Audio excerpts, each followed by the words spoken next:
Eu vou marcar essa parte aqui, que é muito importante, que os alunos tenham consciência, né, dessa parte do livro, porque na página, olha bem aqui, 17, e ela vem trazendo o que os aprendizes precisam entender, por exemplo, que.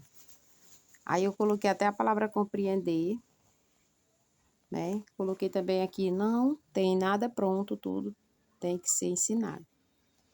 O aluno não aprende, ele vai fazer assim uma crítica, né? Que o aluno não aprende só expondo material para ele ver, ele tem que trabalhar com aqueles materiais, né?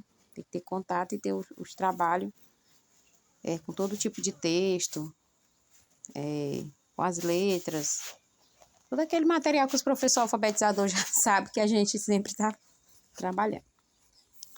Aí ele vai fazer referência ao quê? O exemplo o quê? As características, tamanho, formato e finalidade dos objetos a que as palavras se referem não influenciam a maneira como usamos letras. De modo, por exemplo, a palavra janela vai ter mais letra do que a palavra casa.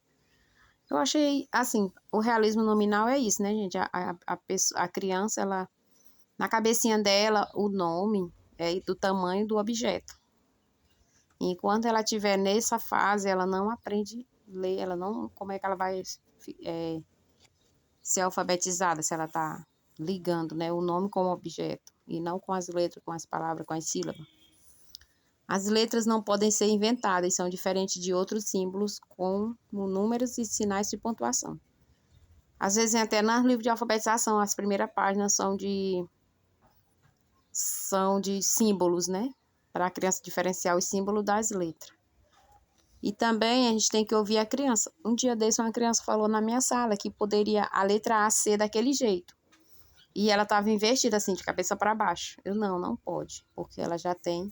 Aí eu aproveitei esse gancho e fui explicar que não pode, fui mostrar as letras e tal. A ordem das letras na escrita de uma palavra não pode ser mudada. Sim, se eu tirar, né? Eu sempre exponho no quadro assim, boto a palavra, vou usar uma palavra muito usada por nós, professor, bola. Se eu tirar o B, fica bola. Se eu tirar o O, fica bola, entendeu? Para eles ir tomando consciência que se mexer naquela estrutura, vai mudar a palavra ou a palavra não vai existir. Uma mesma letra pode ser repetida numa palavra e as palavras diferentes compartilham letras do alfabeto. É uma combinação, né, gente? As letras são combinadas para formar novas palavras. É aquele ensino que a gente faz assim, que o bata na bala, o bata na bata, né? Para eles irem tomando também consciência que essa mesma sílaba está em muitos outros lugares, para formar novas palavras. As letras são classes de objeto cuja aparência pode variar. Esse aqui é o formato, né? O P pode vir de várias formas, o A pode vir de várias formas, mas que não vai mudar o som, né? E nem vai mudar. Eles, mas que como membro da mesma categoria de letras tem mesmo valor e o mesmo valor sonoro, né? Se o A tiver redondinho, o som é A. E se o A tiver dessa forma aqui, o som vai ser o mesmo. Certas letras só aparecem juntos de outra, que é o Q e o U. Por exemplo, nem sempre podem aparecer em todas as posições, que é o R e R, ele dá exemplo, que não pode estar no começo de palavra. Então, são regras, né? Até ortográfica também. E são regras que eles têm que aprender para eles poderem dominar também a questão da leitura. São as regras muito importantes, porque a criança vai ter que tomar consciência dessa parte para ela poder aprender a ler, escrever, né? Para não ser só aquele decodificar, né?